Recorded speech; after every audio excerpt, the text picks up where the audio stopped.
in my mind, in my view, this is the simplest way, the most sustainable way, and the most effective way to get shredded.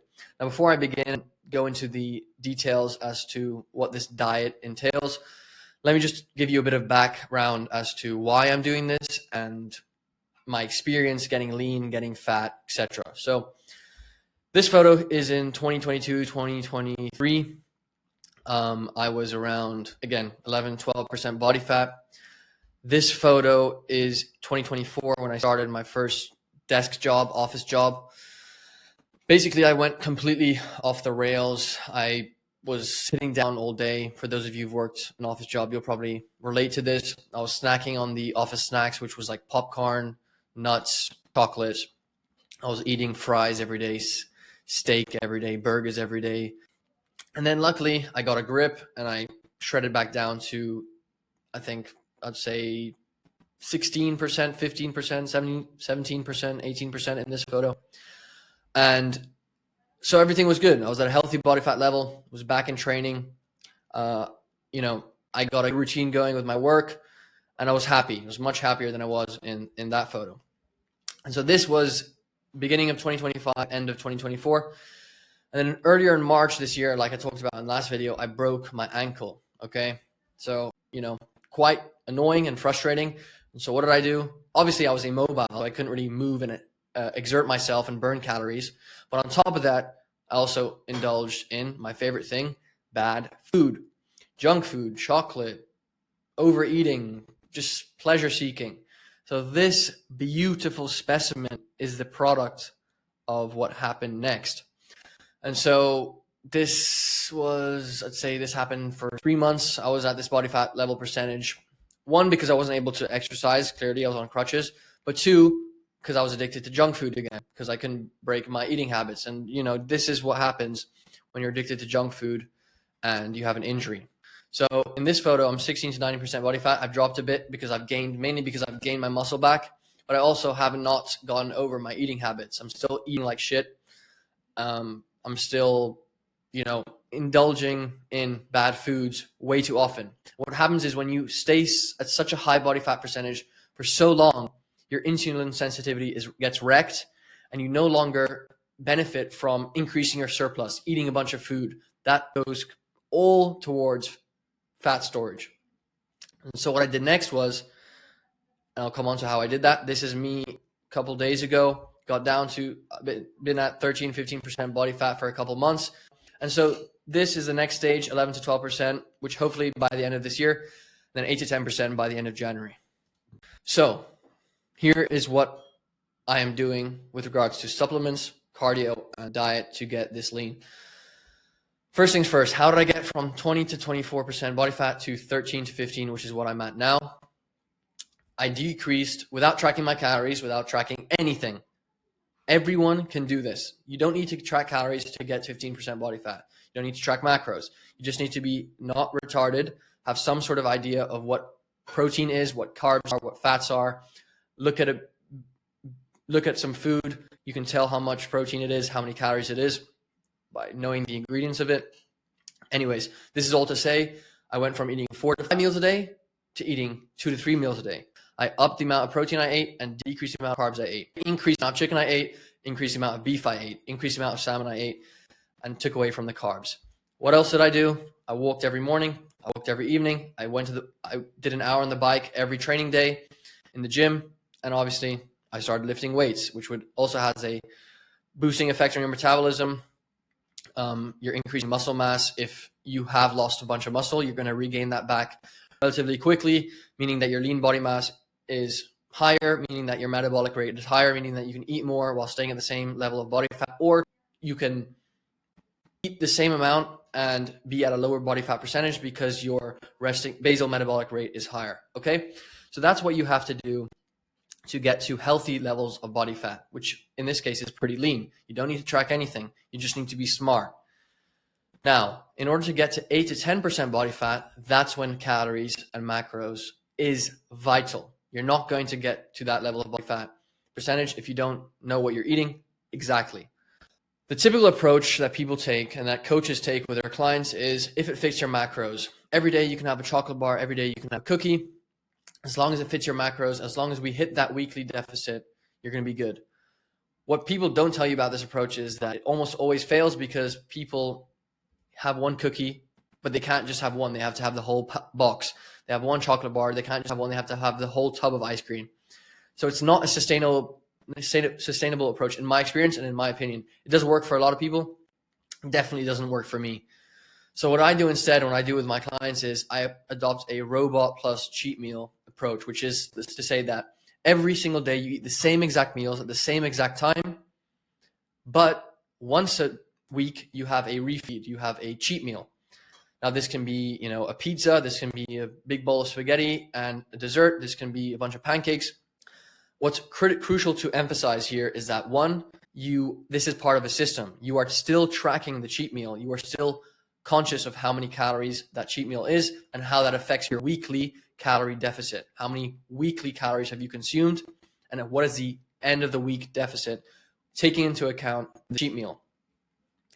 Now, how you account for an uptake, let's say 500 carbs in one day on the Friday, is that on your rest days, depending on how many rest days you do, 1, 2, 3, you do a protein sparing modified fast. So you fast for the whole day, and then you end the day with a high protein, little to no fat, little to no carb meal, like a big steak, for example, a big filet with broccoli, right?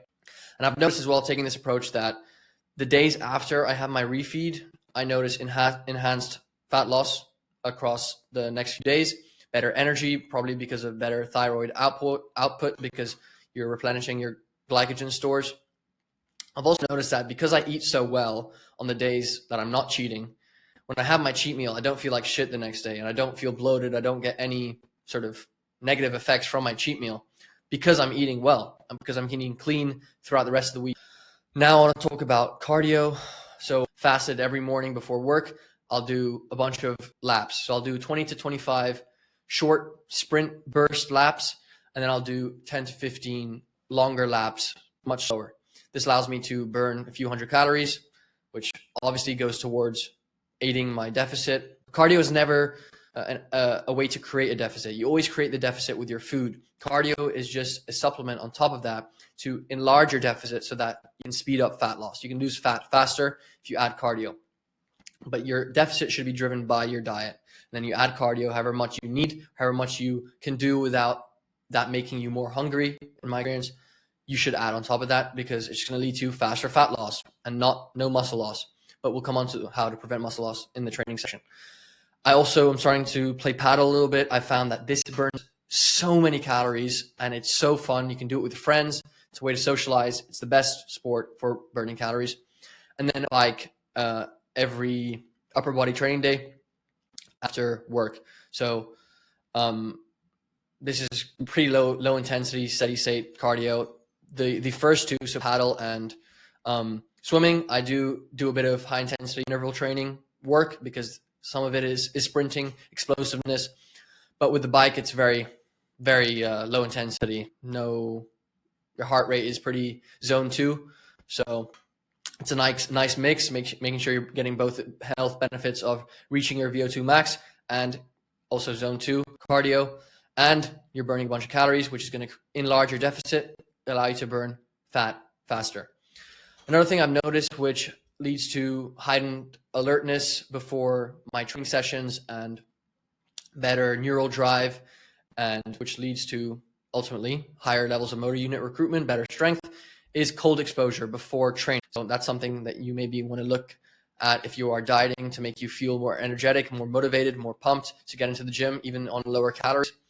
Sparkling water and Diet Coke. Now, these two are what I consider supplements. In what sense? In the sense that they supplement for a lack of food because they are appetite suppressants. Like with hydration, you shouldn't drink when you're thirsty. You should drink so that you don't feel thirsty. The same is true for these two things. You should drink sparkling water so that you don't feel hungry. You should drink Diet Coke so that you don't crave chocolate. As is the case with iced Americanos, less so with iced lattes because they are more calories and they do spike your insulin more than an iced Americano because they contain a bit of carbs normally, which then affects your ghrelin signaling. But still, if you have really strong coffee, it's a really good way to suppress your appetite. I just had a latte today. I haven't eaten today and it's 1 p.m. So those three things are going to suppress your appetite mainly and allow you to not overeat during the day, allow you to stick to your calories. Pre-workout is going to essentially lead to heightened alertness as well, better neural drive, allow you to reach higher levels of motor unit recruitment. Having said that, you should control your use of it. So you should not have it every day. You should not have it every training session if you want the effect to remain potent. So I would say only have them if you're doing heavy pressing, if you're doing heavy squats. That's a good way to take advantage of all stimulants inside these drinks. But if you abuse them, if you drink 600 milligrams of triple dry scoop with DMA, then you're going to jitter, you're going to crash, and it's very quickly going to lose its effectiveness. And sooner or later, you're going to be drinking it and be like, I don't feel anything. I don't feel the effects. So anything that has a good amount of L-citrulline, beta-alanine, alpha-GPC, all these stimulants are going to enhance focus, enhance neural drive, allow you to reach higher levels of motor unit recruitment, which means it's going to improve your sessions, right? If you can get more out of your sessions, you get a better growth stimulus, you're going to grow more. Then there is intra workouts, which I have tried in the past during my cut, only when things like early session fatigue, which is something I suffer from, and cramping as well. This is what's helped me with managing those, and that's intra workout carbs.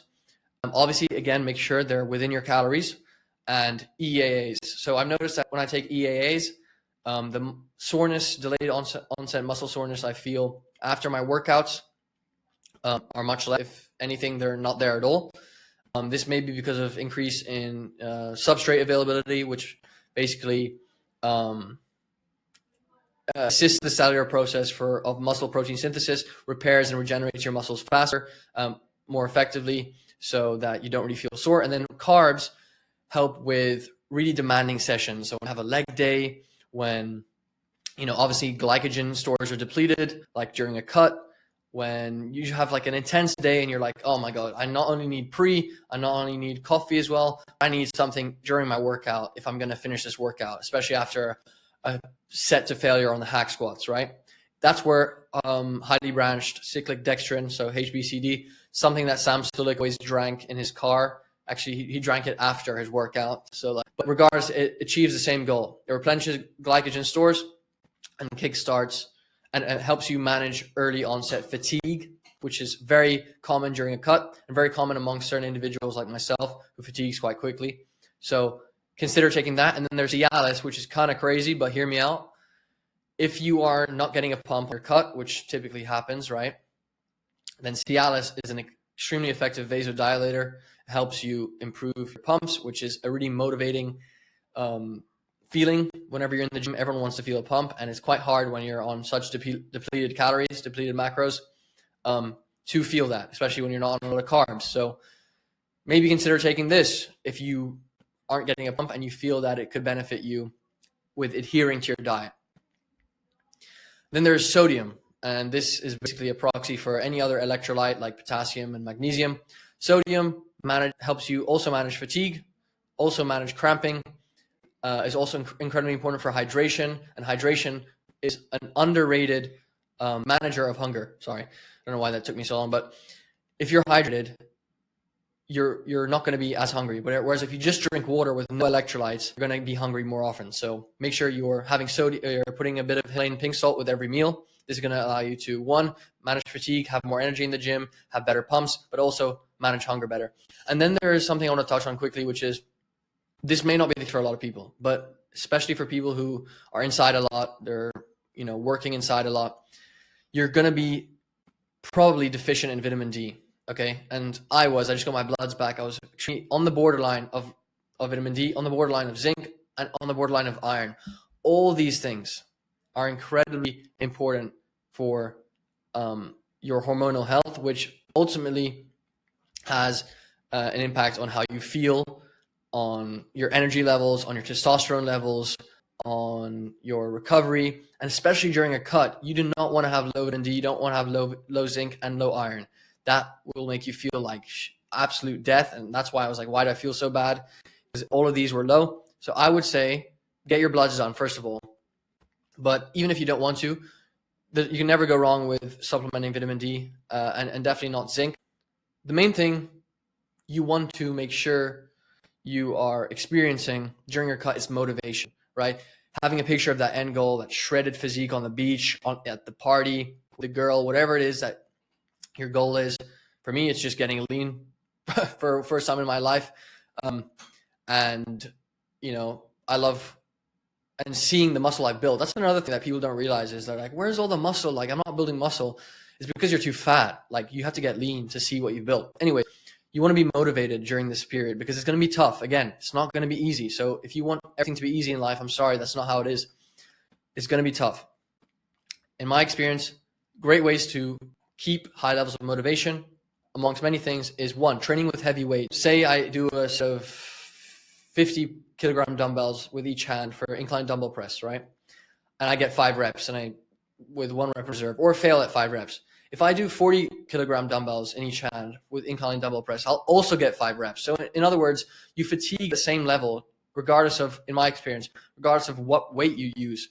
So it's better to stick to lower rep ranges, helps you manage fatigue better, helps you manage muscle damage, and it's also more motivating. If you have a set of 30 you have to do and you're like on 100 grams of carbs, are you serious? Like, you don't want to do that. So it's much easier for the same amount of growth, the same amount of muscle mass maintenance, to just use heavy weights. So stick to the 4 to 6 rep range. That's what I'm doing. That might be controversial, but in my experience, it's way easier to maintain your strength on this, using this rep range. If not get stronger, which is entirely possible during a deficit, you can build muscle as well, as opposed to doing 15, 20, 25 sets. Give me a break. You don't want to be doing that during your cut.